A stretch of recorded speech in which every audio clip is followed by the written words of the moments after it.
কোটি টাকা খরচ করে মসজিদ বানাইছে, মসজিদের মধ্যে টাইলস, দামি দামি টাইলস লাগাইছে, মসজিদ অনেক বড় করছে, লাইটিংয়ের কোনো অভাব নাই, দামি কার্পেটের কোনো অভাব নাই, দামি টাইলসের কোনো অভাব নাই, অভাব শুধু ইমাম সাহেবের বেতন।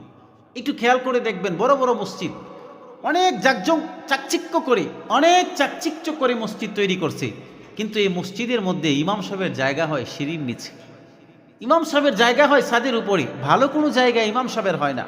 মসজিদের মধ্যে অনেক পাখা, সবগুলা পাখা ভালো চলতেছে, কিন্তু ইমাম সাহেবের রুমের মধ্যে এমন একটা পাখা লাগাইছে যে ইমাম সাহেবের রুমের এই পাকার শব্দ বা আওয়াজের কারণে ইমাম সাহেব রাত্রিবেলায় শান্তিতে একটু ঘুমাইতেও পারে না।